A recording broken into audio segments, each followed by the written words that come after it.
Good afternoon, everybody. Kurt Risch here, and thanks for joining us on One Shepherd. So, today we are continuing with our New Testament Gospel reading of John chapter 15.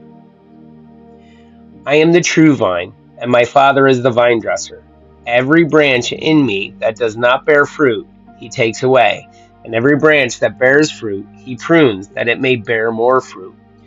You are already clean because of the word which I have spoken to you. Abide in me, and I in you.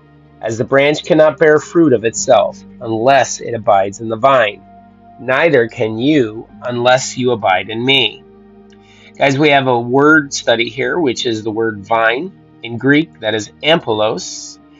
Strong's concordance number here is 288. This word can describe a single grapevine or an entire vineyard. Either way, the image evokes the picture of corporate dependence. Israel was the vine of God's planting, but it failed to bear the proper fruit.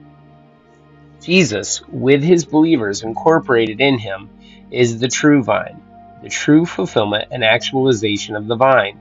And the entire race of Israel sprang from the patriarch Israel.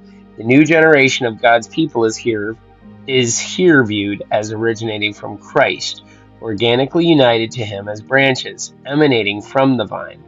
This is the fulfillment of Psalms 80, verse 17, in which the Son of Man is said to be the vine planted by God. Okay, continuing with verse 5. I am the vine, you are the branches. He who abides in me, and I in him, bears much fruit, for without me you can do nothing. If anyone does not abide in me, he is cast out as a branch and is withered, and they gather them and throw them into the fire, and they are burned.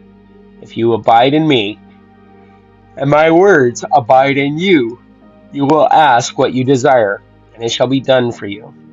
By this my Father is glorified, that you bear much fruit, so you will be my disciples. As the Father loved me, I also have loved you. Abide in my love. If you keep my commandments, you will abide in my love, just as I have kept my Father's commandments and abide in his love. These things I have spoken to you, that my joy may remain in you, and that your joy may be full.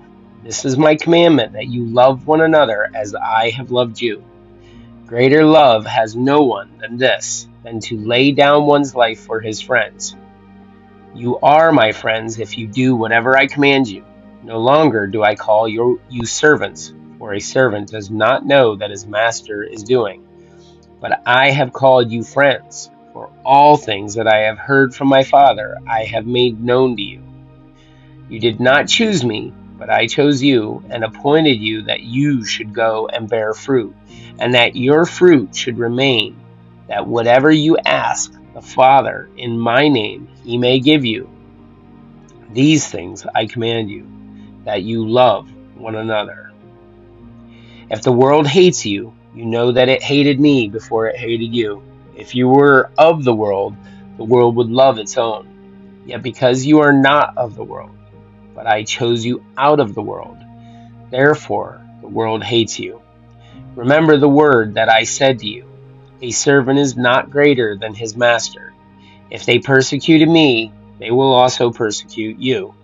If they kept my word, they will keep yours also. But all these things they will do to you for my name's sake, because they do not know him who sent me.